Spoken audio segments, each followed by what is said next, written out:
Alors, un matin, on va compléter notre prédication, notre série de prédications en Galates. Je vais vous dire tout de suite, préparez-vous pour les prochaines annonces, pour les prochaines prédications. Vous pouvez commencer tout de suite à lire l'épître de Paul aux Colossiens. C'est là où on va être dans les prochaines semaines qui s'en viennent. J'ai une annonce à vous donner. Si vous avez cherché partout pour trouver où sont les Clermont, ils ne sont pas ici un matin parce qu'ils ont eu leur bébé. Donc, un gros moment de joie pour eux autres. On peut aller les accompagner dedans. Si vous avez des contacts de proches avec eux autres, peut-être qu'ils ont besoin des repas, je ne sais pas. Alors, vous pouvez checker ça. Y avait-tu une autre annonce que je devais faire? C'était bon même? Parfait. Alors, je vous invite à tourner dans l'épître de Paul aux Galates, chapitre 6. Pendant que vous tournez là, je vais commencer avec quelque chose que peut-être que vous attendez, mais peut-être pas non plus. Aristote. Aristote, dans ses Politiques, un livre qu'il a écrit sur le politique, il commence en disant que tout État, État, par État, tout ce qu'il veut dire, c'est un groupement de personnes. Tout État est évidemment une association. Et toute association ne se forme qu'en vue de quelque bien. Selon les définitions d'Aristote, l'Église serait un genre d'État. Puis là, il va continuer en expliquant que l'être humain est un animal qui est par nature social. Il vit en groupe. Il est fait pour vivre en groupe. Ça fait partie de la nature humaine d'être associé avec d'autres humains, d'avoir un genre de communauté, on pourrait dire. Il dit que le fondement de la société humaine, c'est la famille. C'est la partie la plus importante, la partie clé de toute société. Voilà les paroles. Là, je vous ai résumé rapidement ça. Après ça, il élargit puis il parle de tous les différents types de sociétés, etc., bien entendu. Mais un homme qui a habité 300 à 400 ans avant Jésus-Christ a bien vu que la famille, c'est le point central de toute communauté. Voyons voir ce que Dieu a dit à travers Paul. Frères, si un homme vient à être surpris en quelque faute, vous qui êtes spirituels, redressez-le avec un esprit de douceur. Prends garde à toi-même, de peur que toi aussi tu ne sois tenté. Portez les fardeaux les unes des autres, et vous accomplirez ainsi la loi du Christ. Notez si je peux arrêter direct là, notez le petit lien que fait Paul. On est dans un livre où il discute la relation entre la loi et la promesse. Est-ce que la loi a quoi que ce soit à faire avec le chrétien? La réponse est non. Puis là, il dit, ici, c'est pas à accomplir la loi de Moïse. C'est pas ça notre but. Notre but, c'est la loi de Christ. En Romains chapitre 13, c'est quoi la loi de Christ? C'est l'amour. Et il dit ici, portez les fardeaux les unes des autres, et vous accomplirez ainsi la loi du Christ. Si quelqu'un pense être quelque chose, et alors qu'il n'est rien,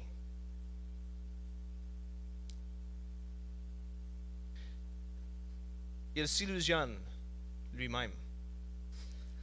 Ça sonne drôle parce que c'est pas ça qu'on s'attendrait, mais si quelqu'un pense être quelque chose, mais qu'il n'est rien, il s'illusionne lui-même. Que chacun examine son œuvre propre, et alors il trouvera en lui seul et non dans les autres le sujet de se glorifier. Car chacun portera sa propre charge. Que celui à qui l'on enseigne la parole fasse participer à tous ses biens celui qui l'enseigne. Ne vous y trompez pas. On ne se moque pas de Dieu. Ce qu'un homme aura semé, il le moissonnera aussi. Celui qui sème pour sa chair moissonnera de la chair la corruption. Mais celui qui sème pour l'esprit moissonnera de l'esprit la vie éternelle. Ne vous lassons pas de faire le bien, car nous moissonnerons au temps convenable si nous ne relâchons pas. Ainsi donc, pendant que nous en avons l'occasion, pratiquons le bien envers tous et surtout envers les frères en la foi. Paul termine la section pratique de Galates avec ces paroles. On voit ici plusieurs instructions et il y a un lien qui les amène toutes ensemble. Comment vivre en communauté. On pourrait comparer ces petites phrases ici, cette petite section de 10 versets. On pourrait aller voir en Romains chapitre 12 jusqu'à 15, verset 13, pour avoir une bonne comparaison où ce que Paul élabore puis élargit ce même enseignement. Qu'est-ce que je veux faire un matin, c'est que je veux prendre le temps de passer à travers chacun de ces versets ici, puis de regarder les instructions de Paul sur comment on devrait vivre en communauté. Il va en avoir 4 points majeurs qu'on va ressortir des textes un matin. En Galates chapitre 6, verset 1, Paul commence en nous expliquant comment on devrait faire face aux péchés des autres. Ça implique quoi? On est dans une communauté. Qu'est-ce qui arrive dans une communauté? Bien, forcément, on voit des autres agir. Puis on voit chez l'autre qu'il fait quelque chose de pas correct, du péché. Et Paul explique qu'est-ce qu'il faut faire. Il dit, frères, si un homme vient à être surpris en quelque faute, vous qui êtes spirituels, redressez-le avec un esprit de douceur. Première instruction. Deuxième instruction, prends garde à toi-même, de peur que toi aussi, tu ne sois tenté. 2 points très importants. Une, qu'est-ce qu'on fait envers l'autre? Une, qu'on fait envers nous-mêmes. On voit quelqu'un qui pêche, on s'en va pour les redresser. Redresser, c'est comme quelqu'un qui a tombé, puis tu les remets sur leurs pieds. Mais en le faisant, on fait attention pour ne pas tomber soi-même. Vous avez jamais fait ça, des fois, là, tu t'en vas sur une patinoire, là, puis tu es en train de patiner avec quelqu'un qui peut-être n'a jamais fait ça avant. C'est là, comme la première fois sur le patinoire. Puis là, eux autres sont tous instables. Là, puis là, tu vois, là, ils sont en train de tomber. On pourrait prendre l'instruction de Paul. Redressez-les sans toi-même tomber. Avec l'image que tu as en tête, c'est ça que Paul est en train de dire ici. Tu vois la personne qui pêche. Dans l'amour de Christ, on s'en va vers eux autres. On les aide à se relever sans pourtant que nous, on tombe. Ce n'est pas la seule place où on voit ces mêmes instructions. En Jacques, chapitre 5, les versets 19 à 20. Jacques, le frère de Jésus-Christ, dit ceci. Mes frères, si quelqu'un parmi vous s'égare loin de la vérité et qu'un autre les ramène, ici c'est une question de vérité. Sachez que celui qui ramène un pécheur de la voie où il s'était égaré sauvera un homme de la mort et couvrira une multitude de péchés. C'est une chose honorable, glorifiant à Dieu, d'aider quelqu'un d'autre, de revenir à la vérité et à la bonne sainteté de vie. En Jude, tout petit livre, il n'y a même pas de chapitre. On lit ceci. Verset 22. Ayez pitié des uns de ceux qui doutent. Sauvez-les en les arrachant au feu. Ayez pour les autres une pitié mêlée de crainte, haïssant jusque la tunique souillée par la chair. On pourrait en donner d'autres versets. On pourrait en parler de 1 Timothée, chapitre 5, 20 à 25, et parler de comment que notre but, une des choses que nous avons à faire dans la communauté chrétienne, c'est de veiller sur les autres, de prendre soin les uns des autres. Pourquoi? Parce que un des buts principaux de l'Église, c'est de poursuivre la sainteté dans nos vies personnelles. C'est la sanctification. L'Église, ce n'est pas juste un club où on s'en va là, comme un club de golf. On ne s'en va pas là le samedi pour puis on envoie un chum, puis on prend une bière avec, puis après on jase, puis on s'en va, là. C'est pas ça le type de communauté qu'on est.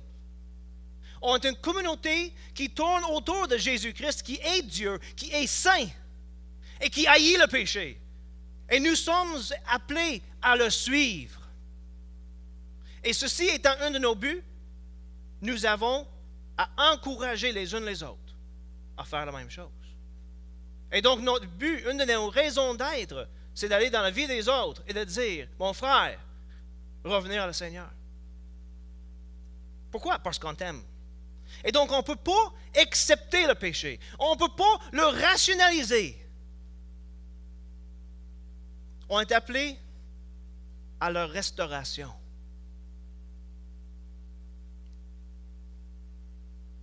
Si la personne persiste dans le péché, ils doivent être séparés. Pourquoi? Parce que le but de cette communauté n'est pas d'encourager, d'approuver, de rationaliser le péché, mais d'éliminer le péché pour que chacun soit à l'image de Jésus-Christ. Une personne qui, on pourrait dire, transmet la bonté divine, comme un miroir qui reflète le soleil.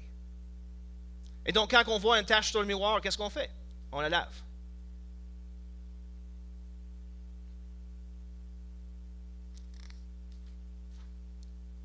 C'est quoi notre but? Il y a un mot-clé. Quand on voit quelqu'un qui est dans le péché, c'est la restauration. Si la personne refuse la restauration, bien entendu, il faut qu'il sorte de la communauté. C'est normal. Parce qu'un des buts de la communauté, c'est la sainteté. Mais notre but principal, même en demandant que la personne quitte, c'est qu'il revienne. C'est la restauration. Qu'il réalise que, attends une minute, je ne suis plus en train de vivre selon Jésus-Christ. Et en me séparant de Jésus-Christ dans une bonne vie, je me sépare aussi de la communauté qui est son corps. Et donc, c'est très important à comprendre. Des fois, on parle de la discipline de l'Église. Et ce mot discipline, ça griche des dents des fois. La discipline de l'Église, lorsque quelqu'un est séparé du corps de Christ, c'est en fait la personne même qui se sépare de Jésus-Christ. Et la communauté de l'Église ne fait que reconnaître que cette personne s'est écartée et s'est séparée. C'est tout. Et nous, notre but, c'est de leur faire réaliser, vous n'êtes plus en Jésus-Christ. Revenez. On veut la restauration. Galates chapitre 2. Galates chapitre 6, les versets 2 à 5. Paul continue. Portez les fardeaux les uns des autres, et vous accomplirez ainsi la loi du Christ. Si quelqu'un pense être quelque chose, alors qu'il n'est rien, il s'illusionne lui-même. Je peux arrêter là 2 secondes parce que je trouve cette phrase drôle. Je ne sais pas pour vous autres si vous trouvez ça drôle. Quelqu'un se pense quelque chose, alors qu'il n'est rien, il s'illusionne. Ben là, je pourrais répliquer, je suis quelque chose. Et donc, si je me pense quelque chose, je ne m'illusionne pas, n'est-ce pas? C'est vrai, d'un certain sens. Je ne pense pas que c'est ça le but que Paul est en train de dire, parce que si on y pense bien comme il faut, devant Dieu, à ses yeux, oui, on est sa création, qu'il aime tellement qu'il est prêt à venir mourir pour nous sur la croix. C'est donner sa propre vie. Mais, quand il fait ça pour des personnes qui sont ses ennemis. Pas juste ses ennemis, on est des pécheurs sales, dégueulasses, qui n'ont pas le droit d'aller dans sa présence, parce que le péché ne peut pas aller dans sa présence. Si on se pense quelque chose alors qu'on n'est en fait rien, on s'illusionne. Que chacun examine son propre œuvre, et alors il trouvera en lui seul et non dans les autres le sujet de se glorifier. Car chacun portera sa propre charge. Attends une minute. Verset 2. Si quelqu'un pense être... verset 2. Portez les fardeaux les uns des autres. Verset 5. Chacun portera sa propre charge. N'est-ce pas une contradiction? Je ne pense pas. Dans ces 2 versets, qu'est-ce qu'on voit? C'est deux instructions différentes données à deux personnes différentes.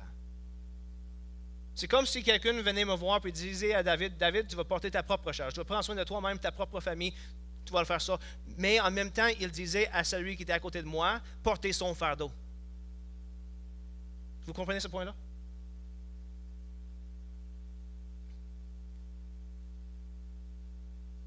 Ici, dans ces versets, nous sommes aidés.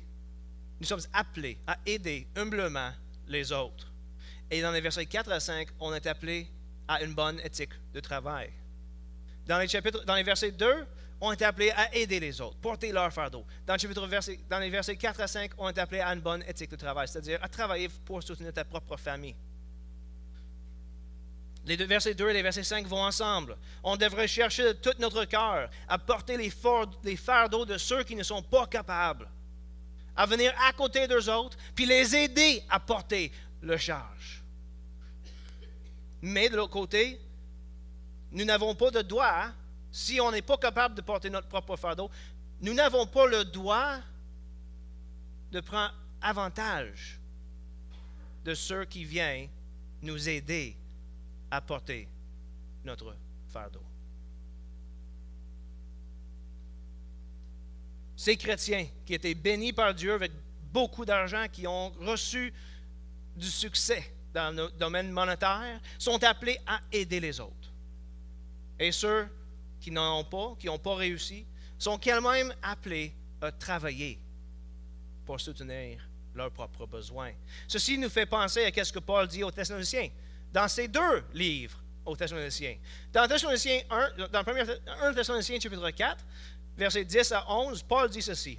Nous vous exhortons, frères, à progresser encore, à mettre votre honneur, à vivre en paix, à vous occuper de vos propres affaires et à travailler de vos mains, comme nous l'avons recommandé.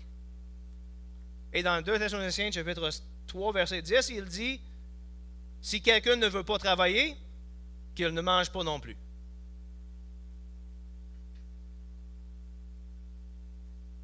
Ça ne fait pas avec notre mentalité canadienne. Hein? On est pas mal socialiste ici. Ce qui veut dire que si tu ne veux pas travailler, le gouvernement va prendre soin de toi, c'est correct. Ceux qui travaillent pour faire de l'argent pour leur famille vont donner de l'argent au gouvernement pour que le gouvernement peut te donner de l'argent pour que tu ne travailles pas.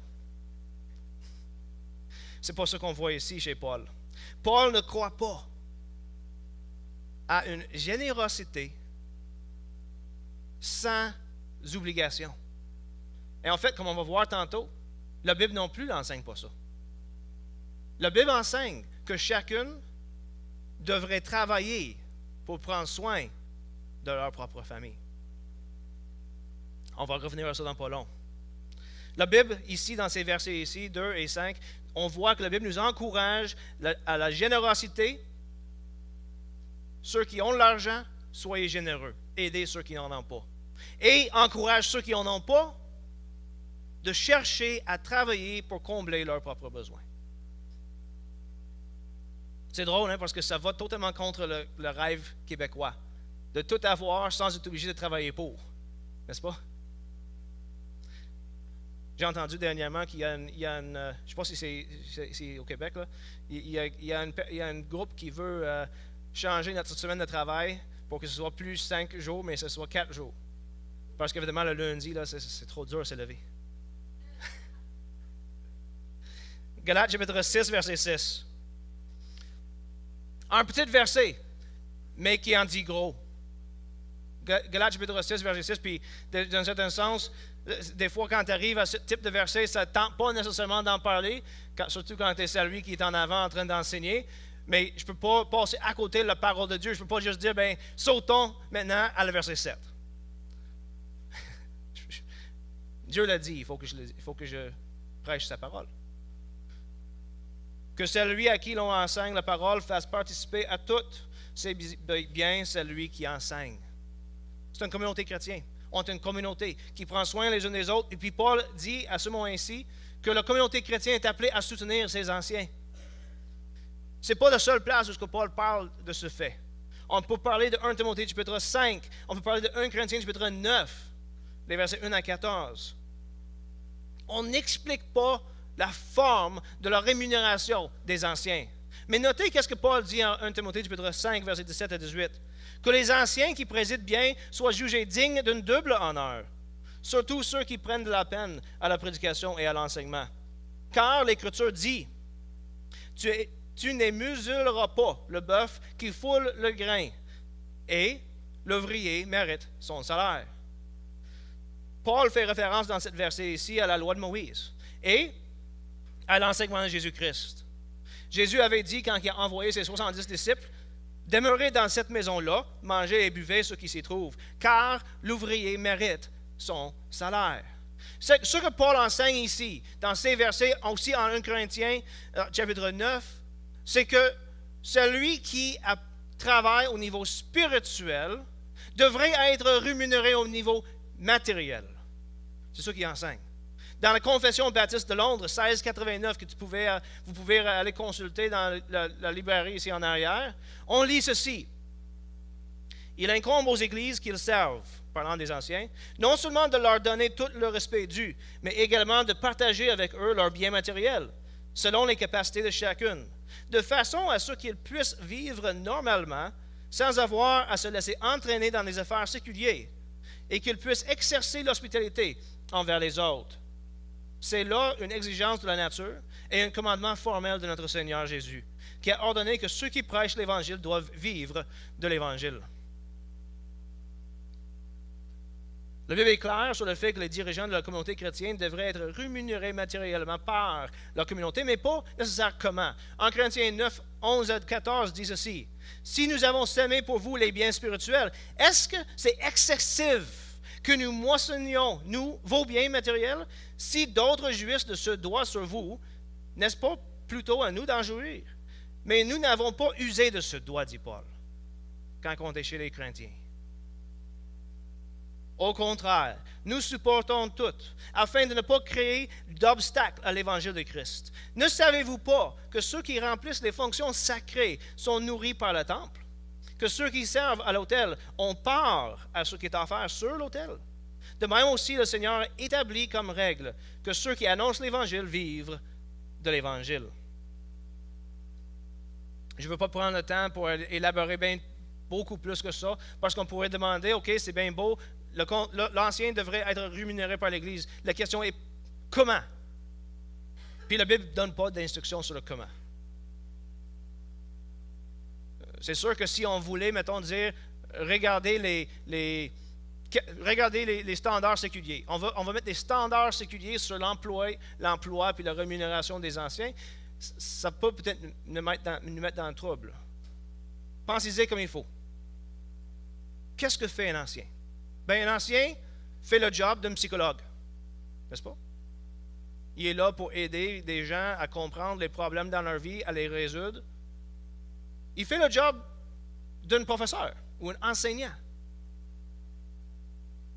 Il fait le job d'un administrateur. Si vous regardez chacun de ces emplois dans le monde séculier, comment est-ce qu'on les rémunère? Souvent, c'est les personnes les plus rémunérées dans la société. Pas juste ça, souvent, ils sont rémunérés sur l'expérience et sur leur diplôme. D'accord? Fait que si on dit, on va utiliser les standards du monde séculier pour parler de comment est-ce qu'on rémunère les anciens de l'Église, je ne suis pas sûr que c'est la bonne idée. De toute manière, on n'est pas appelé à vivre comme le monde. Vous êtes d'accord?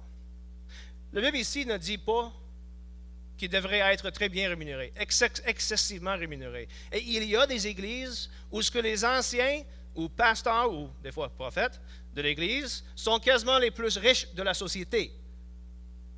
C'est aberrant. Je vais vous dire ça tout de suite. Les Bibles ne donnent pas le manière, n'expliquent pas le comment, mais une chose qui est claire, c'est juste simplement ceci, que le pasteur ou l'ancien n'a pas souci monétaire.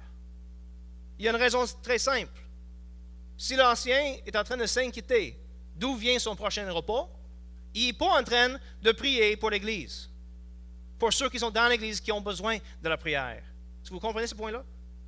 C'est un souci de plus pour une personne qui est déjà en train de se soucier des soucis de tout le monde dans l'Église. Comment est-ce qu'on peut les rémunérer? On regarde leurs besoins dans leur situation dans notre société et on les comble, c'est tout. On ne parle pas de quelque chose d'excessif, on parle juste de s'assurer qu'ils n'ont pas à s'inquiéter d'où vient le prochain repas. C'est sûr que comme je viens de lire 1 Timothée chapitre 5, Paul dit que ceux qui enseignent et qui font l'administration devraient recevoir un double honneur. Dans notre société aujourd'hui, on appelle ça des primes au travail. C'est quoi la forme que ça devrait prendre? C'est au conseil et à l'Église de décider. C'est sûr que la Bible en parle.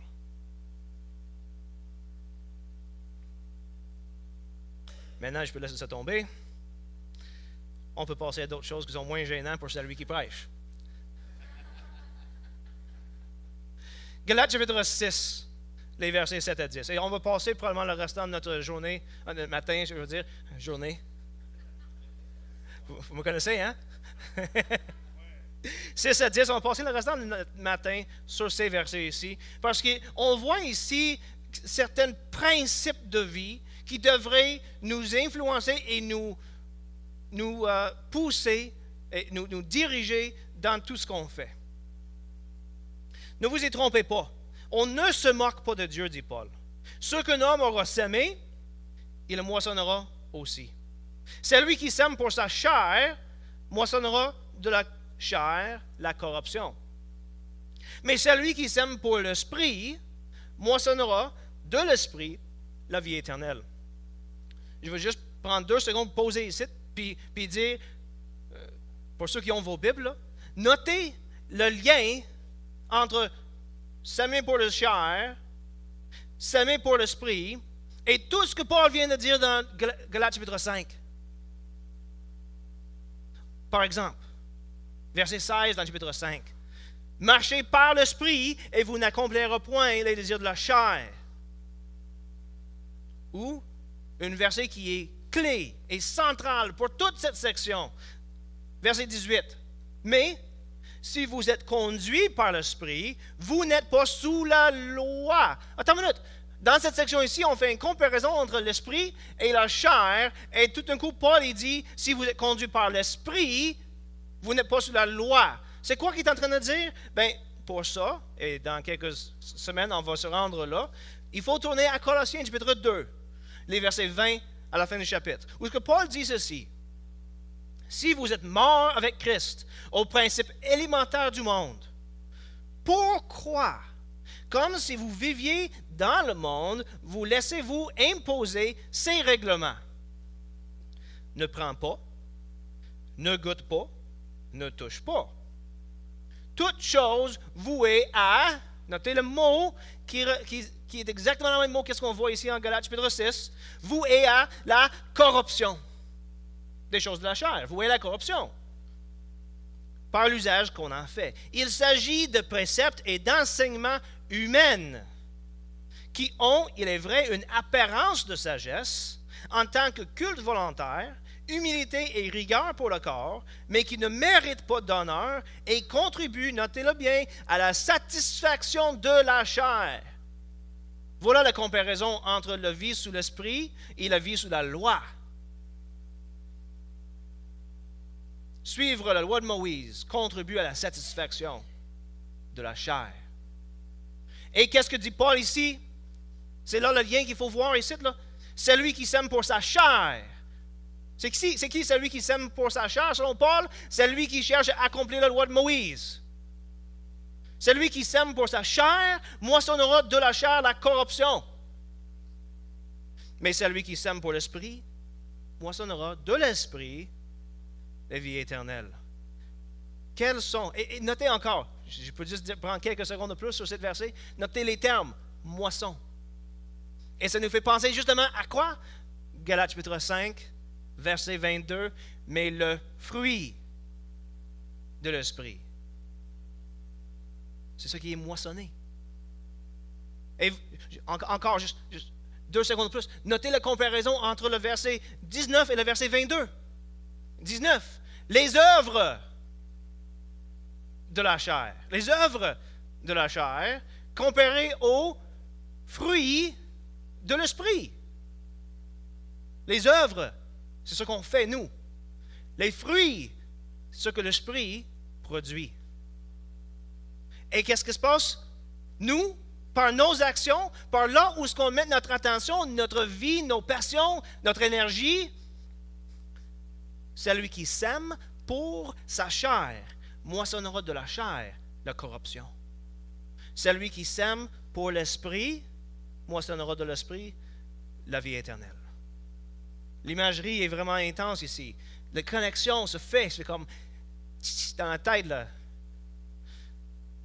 Excuse-moi, alors on va continuer. Ne nous lassons pas de faire le bien, car nous moissonnerons au temps convenable si, notez la condition, nous allons moissonner si nous ne nous relâchons pas. Condition. Ainsi donc, pendant que nous en avons l'occasion, pratiquons le bien envers tout et surtout envers les frères en la foi. Prenons un peu de temps de demander la question, à qui devons-nous faire le bien? C'est quoi faire le bien? Et c'est sûr que quand on commence à parler de ce sujet ici, la question des actions de bienveillance ou de bienfaisance se lève. C'est-tu le téléphone de l'église? Bon. Ouais, c'est ça. Dans ces versets ici, nous voyons quelques principes pour nous aider à mettre des priorités dans nos vies sur comment on fait le bien aux autres. On va demander quelques questions, mais en demandant ces questions, il faut garder quelques distinctions en tête. Premièrement, il faut faire une distinction entre Israël qui était une nation au même titre que le Canada ou les États-Unis. OK? Vous voyez cette distinction? Israël, c'était le peuple de Dieu, oui, mais c'était une nation. C'était un pays avec des lois qui étaient instaurées pour le pays. OK? Fait qu'on parle d'Israël comme une nation au même titre que Canada, les États-Unis, Angleterre, la France, etc. 2. L'Église est une communauté de croyants. L'Église n'est pas une nation. Ce n'est pas un pays. C'est une famille spirituelle. Au contraire, si on considère l'Église bien comme il faut constater que l'Église est un peuple sorti de toutes les nations, vivant dans toutes les nations. C'est une famille spirituelle.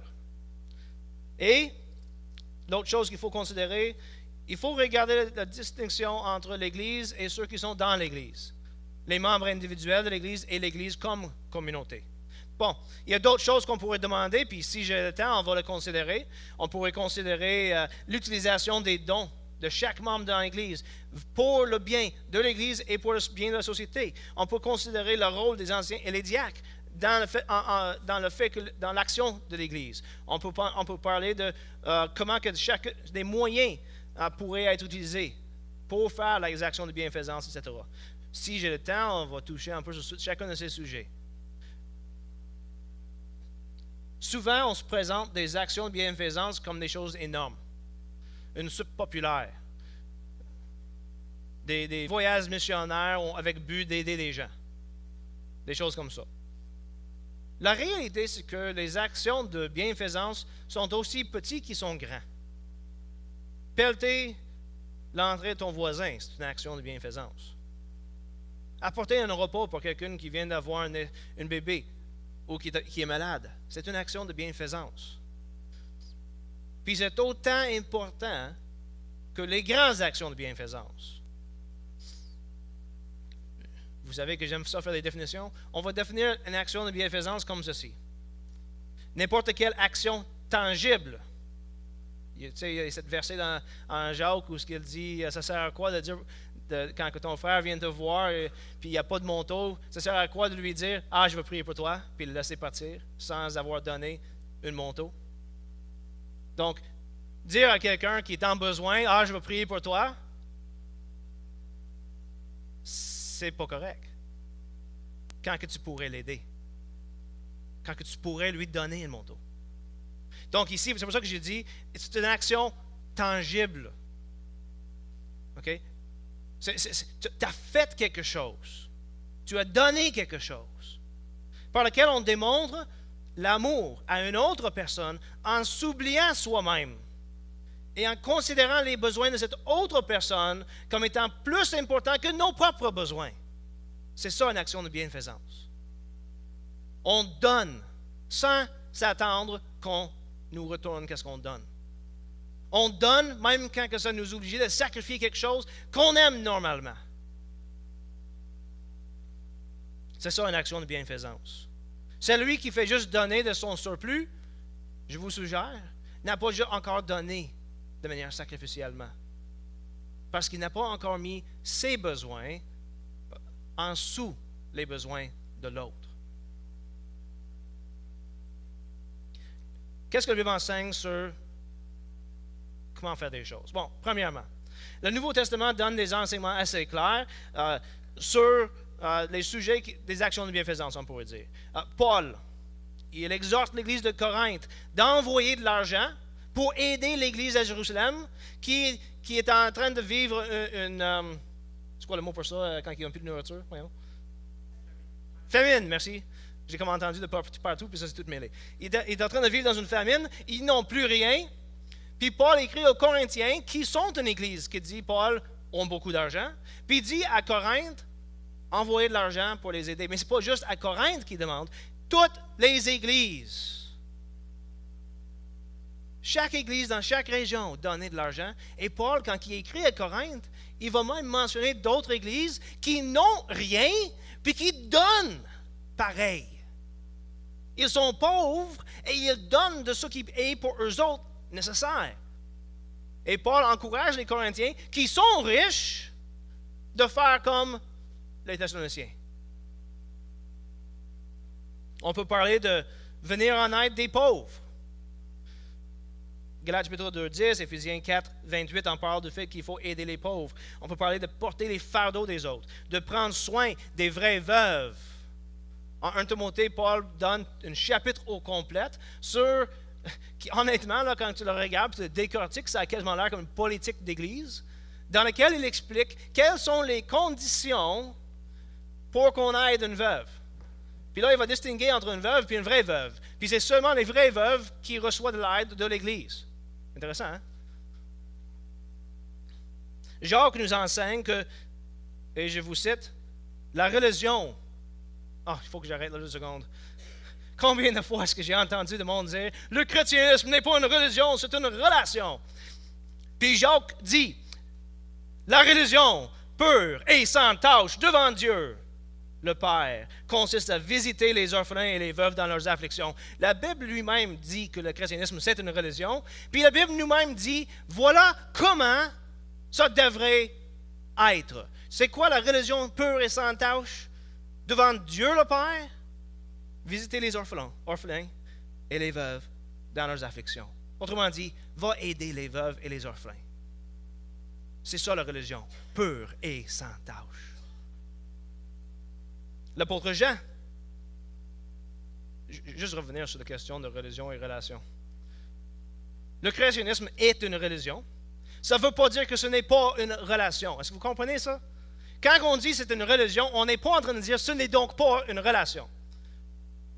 Je vous dirai ça de même. Le chrétienisme est la seule religion qui offre une vraie relation avec Jésus-Christ. Avec Dieu. C'est ça la réalité. Bon. L'apôtre Jean enseigne que celui qui voit le pauvre et qui ne l'aide pas n'a pas l'amour de Dieu en lui. Ouch! Tu vois quelqu'un qui est dans le besoin, qui est pauvre, et tu peux l'aider et tu ne l'aides pas. Jean dit, c'est pas moi qui le dis, c'est Jean. En fait, c'est Dieu qui le dit à travers Jean. Vous n'avez pas l'amour de Dieu en toi. En acte, on voit la distribution de nourriture à ceux qui n'avaient pas rien à manger. On enseigne, Jésus enseigne l'importance de prendre soin des pauvres et des malades, et il le modèle. Jésus nous donne le modèle. Il fait multiplier le pain pour faire manger tous ceux qui sont là, qui ont faim. C'est lui le premier qui s'en va faire guérir des gens. Puis il nous donne un modèle à suivre. Et en fait, il dit à plusieurs reprises que c'est pour ça qu'il était envoyé.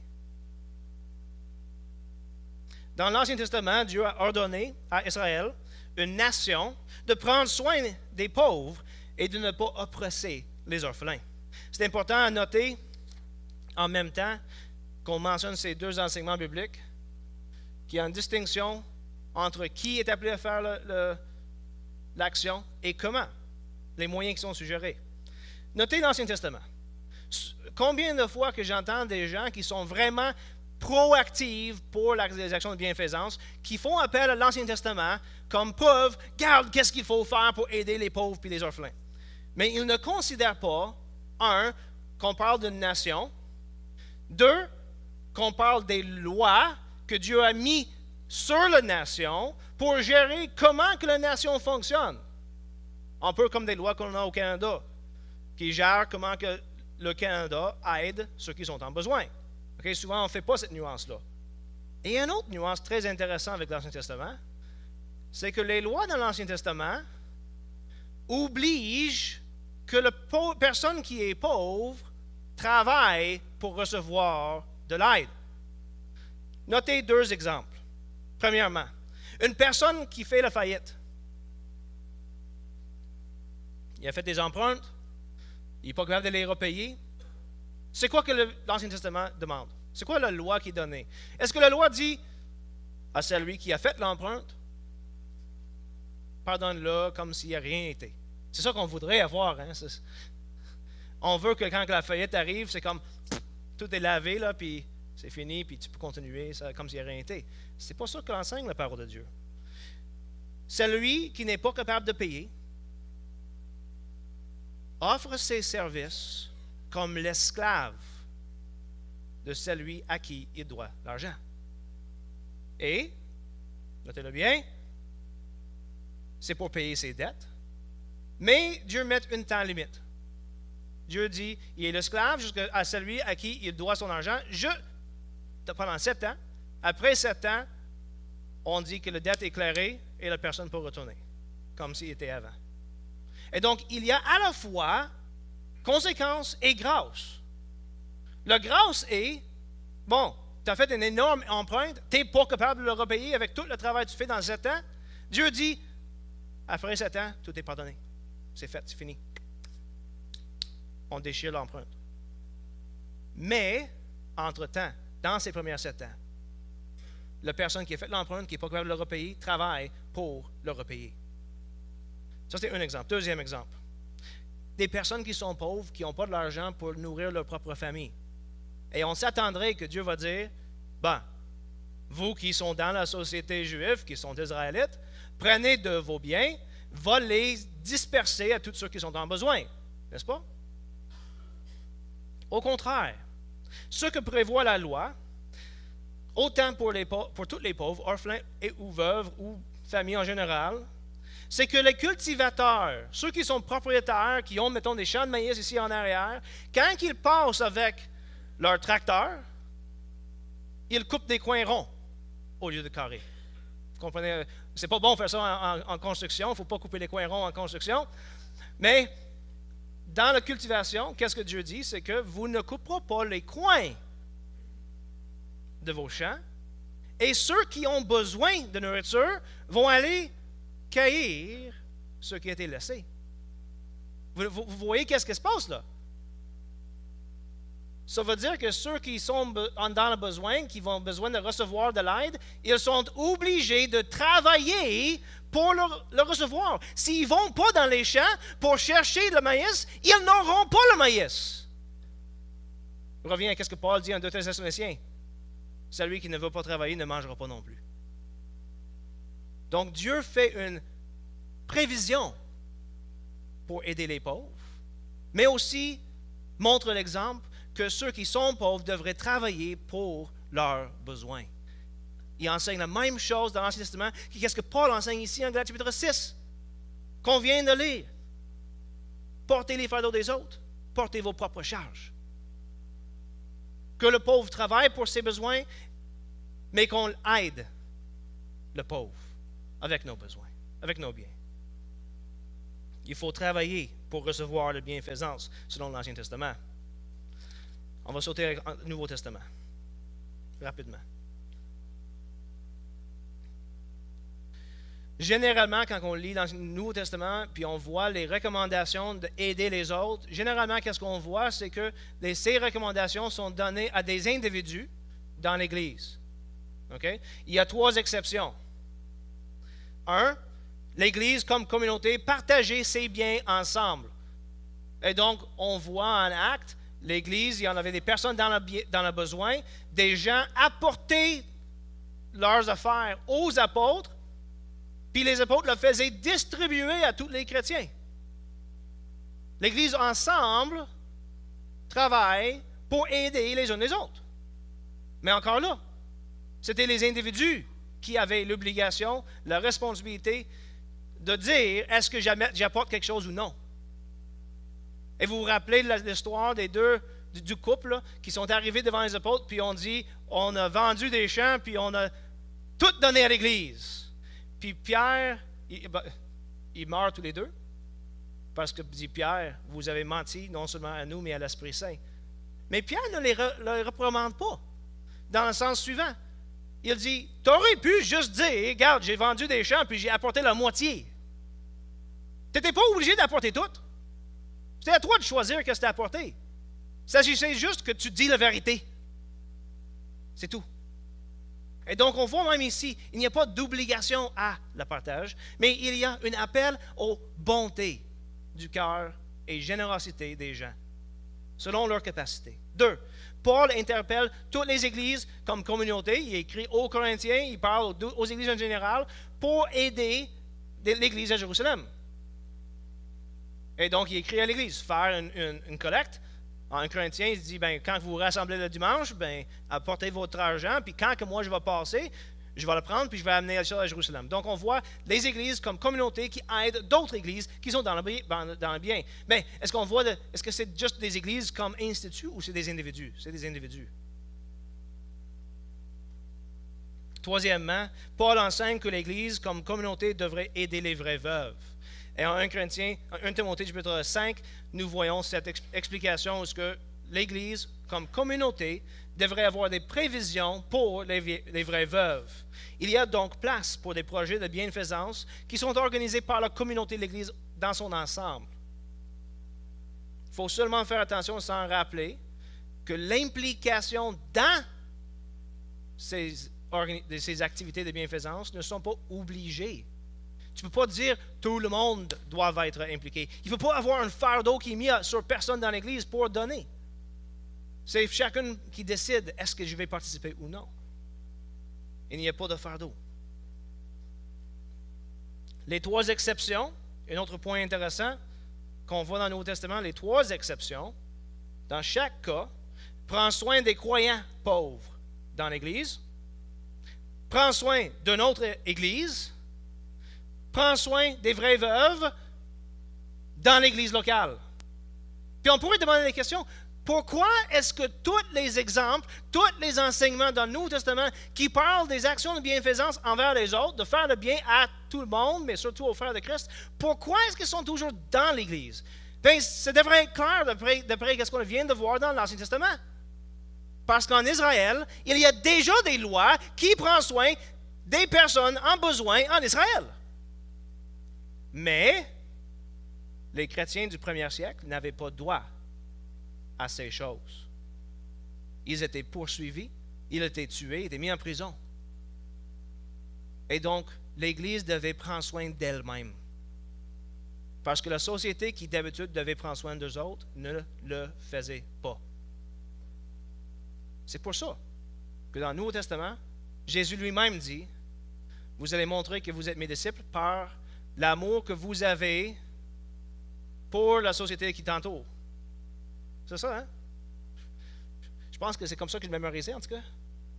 Non, attends une minute, non, je pense que, non, je me corrige, il me semble que c'était pour l'amour que vous avez les unes pour les autres. Là, j'ai une petite affiche que je vais vous montrer. Je pourrais mettre ça en avant. C'est quoi qui enseigne normalement, je ne fais pas de PowerPoint. Là, j'ai fait une exception un matin. Je vais vous montrer une image. Parce que je pense que c'est plus facile de montrer l'image que d'essayer de tout expliquer. C'est quoi qu'enseigne le Nouveau Testament sur comment est-ce qu'on devrait faire le bien aux autres? Bien, on voit les principes ici en Galates chapitre 6. Ça commence avec soi-même. Aime les autres comme tu aimes toi-même.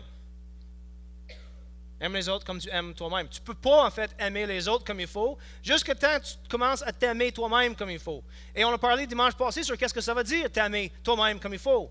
Aimer soi-même, ça veut dire de reconnaître que la meilleure chose pour toi, c'est l'union avec Dieu. C'est d'être comme Jésus-Christ. Et si tu sais que ça, c'est la meilleure chose pour toi, tu vas la poursuivre. Ça veut dire que les choses de ce monde ne sont pas importantes parce que c'est Dieu qui est important. Reviens à ce que Paul dit en Galates. Ce qu'un homme aura semé, il le moissonnera aussi. C'est lui qui sème pour sa chair, le moissonnera de la chair, la corruption. Les choses de ce monde ne vont rien. Ils vont rien. Quand tu meurs, tu ne les apportes pas avec toi. Et désolé, là, mais on ne fait plus des tombeaux comme dans le temps des Égyptiens. Puis même dans le temps des Égyptiens, c'était juste pour les pharaons qu'on mettait tous leurs biens dans le tombeau. Quand que tu vas mourir, là, tous tes biens vont passer à un autre, soit dans ta famille ou quelqu'un que tu ne connais même pas. Les choses de ce monde ne vaut rien. Tout ce qui compte, la seule chose qui est ton bien, c'est Dieu. Pour pouvoir aimer les autres, il faut que tu comprennes ça. Premier point. Deuxième point. Une fois que tu as compris, vous voyez le cercle? Une fois que tu as compris qu'est-ce que ça veut dire t'aimer toi-même, et tu commences à la faire pour de vrai, à ce moment, et à ce moment seulement, est-ce que tu peux commencer à vraiment aimer les autres. Mais on commence par qui? Qui est mon prochain? Demandez des gens à Jésus-Christ. Puis des fois, on va dire, bien, la réponse de Jésus-Christ, c'était mon voisin. Est-ce que ça veut dire qu'on oublie notre famille? Non.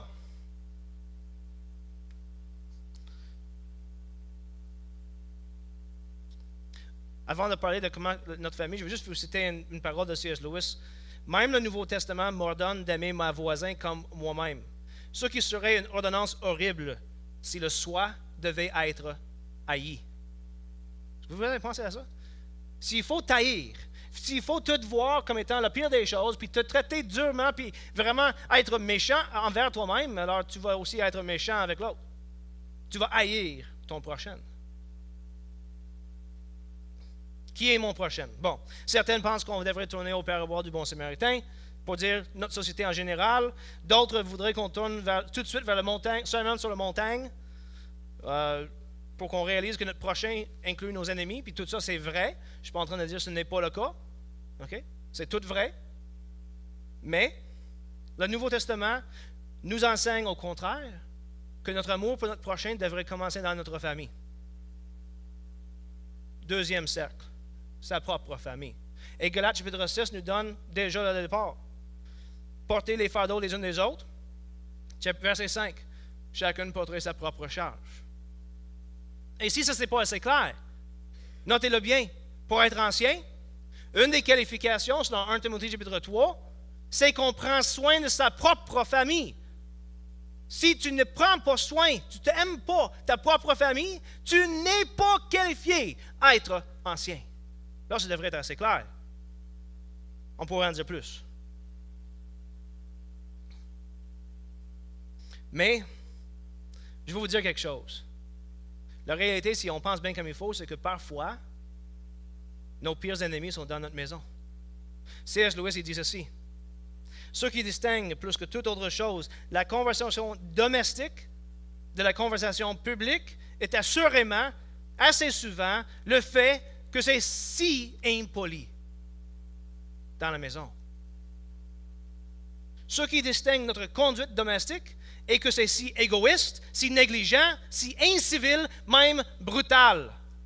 On se permet de parler à nos maris, nos femmes, nos enfants, de manière qu'on ne parlera jamais à personne en public. Et après ça, on pense qu'on peut aimer les autres comme il faut. Je vous suggère qu'on ne peut pas aimer la communauté chrétienne, la société, l'environnement et le reste du monde comme il faut à moins qu'on ait réussi à aimer ma propre famille en premier. Et tu sais quoi? Qu'est-ce que je vois le plus souvent? C'est que ceux qui ont vraiment un désir d'aider la communauté chrétienne, la société, l'environnement, et des gens même qui ne connaissent même pas,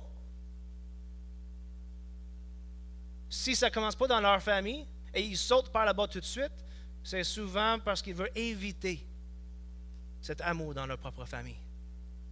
Ils ne sont pas capables d'aimer leur propre famille. Et donc, aller aider des gens que je ne connais pas, c'est bien plus facile, n'est-ce pas? Je ne connais pas toutes leurs fautes, tout ce qu'ils ont fait de pas correct, leurs difficultés. Donc, on va aller aider des gens que je ne connais pas. Mais la Bible enseigne que tu ne peux pas aider des gens que tu ne connais pas jusqu'à temps que tu réussis à aimer ceux que tu connais.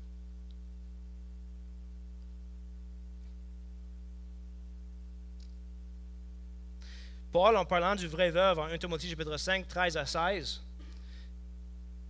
il fait une remarque vraiment intéressante. Il dit que s'il y a des veuves dans l'Église qui ont encore des enfants vivants, c'est aux charges des enfants de prendre soin de ces veuves et non à l'Église. Et notez la remarque qu'il dit. Si quelqu'un n'a pas soin des siens, surtout ceux de sa propre famille, il a renié la foi et il est pire qu'un infidèle.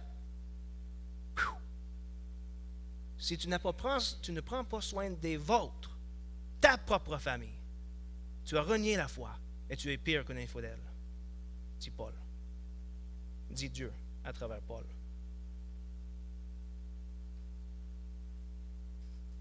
Celui qui n'est pas capable d'aimer sa propre famille comme il faut n'est pas capable d'aimer comme il faut des personnes qui ne font pas partie de sa propre famille. La prochaine étape, puis on va juste finir ça rapidement, après avoir aimé sa propre famille physique, notre sang, c'est quoi la prochaine étape? D'aimer notre famille spirituelle. Et c'est la famille spirituelle. Et des fois, on l'inverse. Des fois, on met la famille spirituelle avant notre propre famille. C'est pour ça que Dieu enseigne. C'est pour ça que j'ai cité la citation en Timothée où ce que l'ancien, pour pouvoir être ancien, doit prendre soin de sa propre famille en premier. Parce que si tu ne peux pas prendre soin de ta propre famille, comment que tu peux penser prendre soin de la famille de Dieu? La famille spirituelle. Et donc, si on garde cette notion de famille, alors on commence avec notre famille immédiate. Notre unité familiale. Après ça, quand que l'amour déborde de ma famille immédiate, ça devrait déborder dans l'Église, ma famille spirituelle. Tout le monde saura que vous êtes mes disciples parce que vous vous aimez les uns les autres. Ça déborde dans notre famille spirituelle. Et quand que l'amour est tellement énorme dans l'Église, les unes pour les autres, qu'est-ce qui va arriver? Ça va déborder. Puis où est-ce que ça va déborder? Est-ce que ça va déborder outre-mer? Non. Ça va déborder à Saint-Angèle, à Bécancour, à Trois-Rivières. Ça va déborder dans notre propre communauté qui nous environne. Vous vous rappelez le bon Samaritain? Ce n'est pas juste son ennemi, c'était quelqu'un qui était devant lui. Il était en voyage. Puis le bon Samaritain a tombé dessus quelqu'un en besoin. Ce n'était pas quelqu'un outre-mer qu'il ne connaissait même pas. C'était quelqu'un dans son environnement, près de chez lui. Et quand on n'a plus rien à faire ici, on a tout épuisé nos capacités dans notre région, bien ça déborde au Québec. Puis ça déborde au Canada, aux États-Unis et outre-mer. Ça fait penser un peu à ce que Jésus a dit quand il parlait de la mission d'annoncer l'Évangile. Commencer à Jérusalem, ensuite à Juda, à Samaria, puis tout le monde.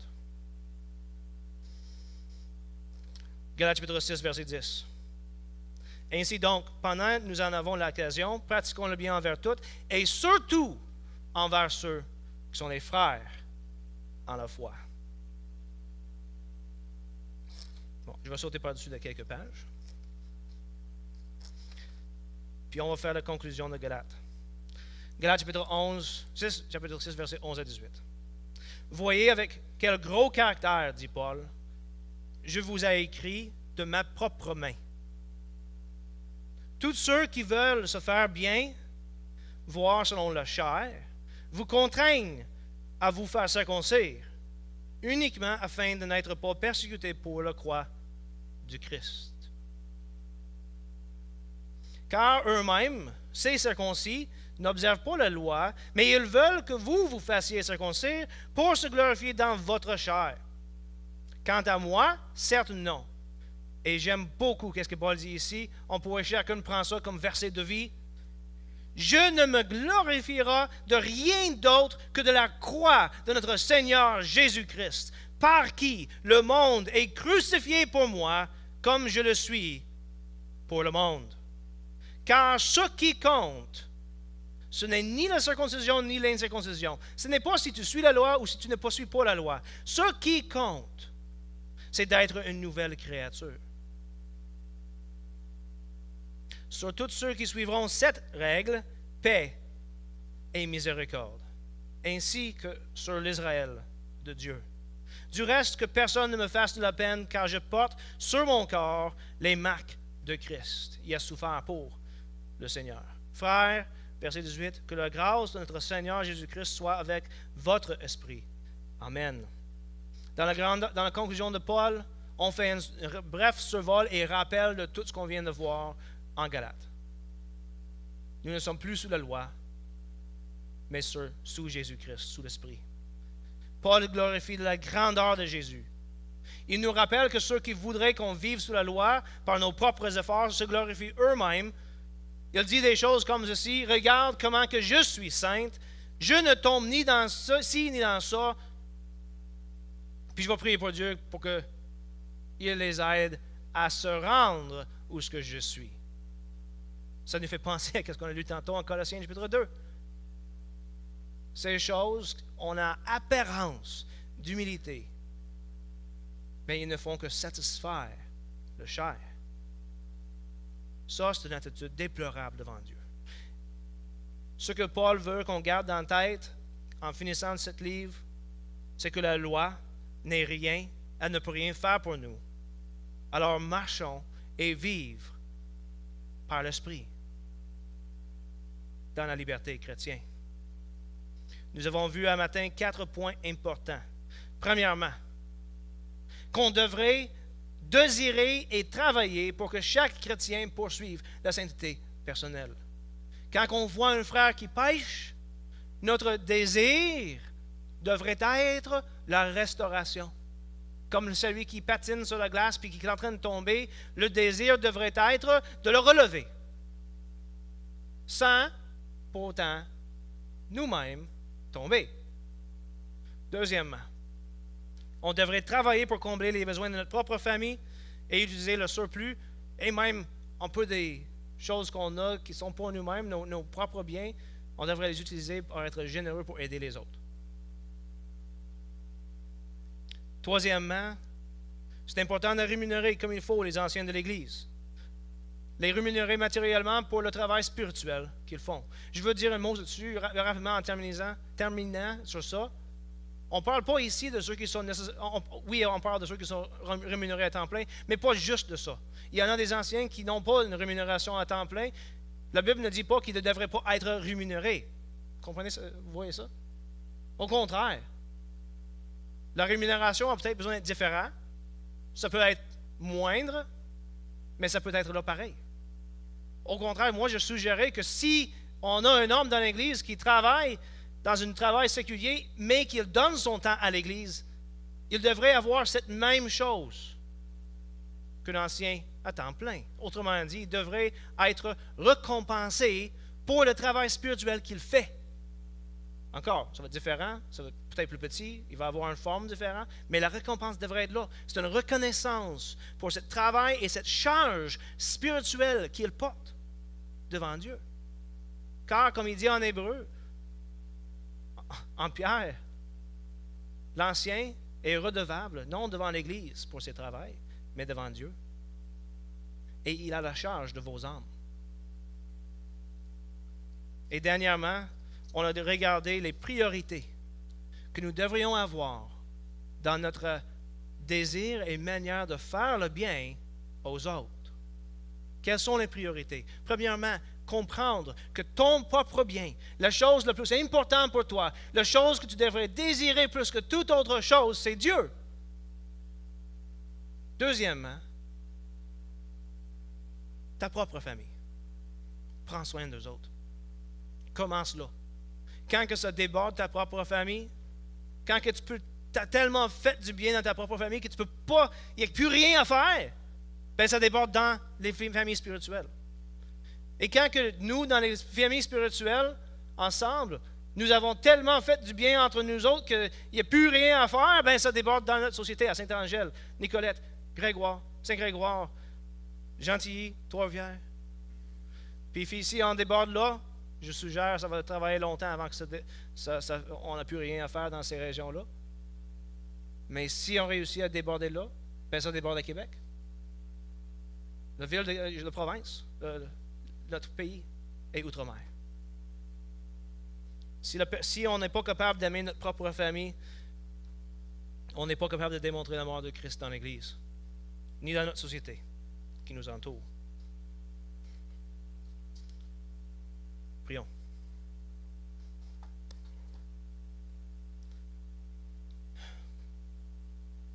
Seigneur, tu es grand et tout puissant. Tu es souverain. Tu es déjà dans notre avenir. Et nous n'avons pas d'inquiétude parce qu'on sait que tu es déjà là. Seigneur, on veut vivre pour ta gloire. Et tu nous montres ici comment le faire. D'aimer nos prochaines. Autant spirituellement, en les redressant quand ils pêchent, comme matériellement, en prenant de leurs besoins, prenant soin de leurs biens, de leurs besoins. Seigneur, aidez-nous d'avoir le courage de faire le bien à tout le monde et surtout à ceux qui sont des frères dans la foi. Travaillez dans nos cœurs pour que nous pouvons le faire comme il faut, pour que notre amour soit véritable, réel, venant vraiment d'un cœur sincère qui veut te glorifier avant nous-mêmes. Amen.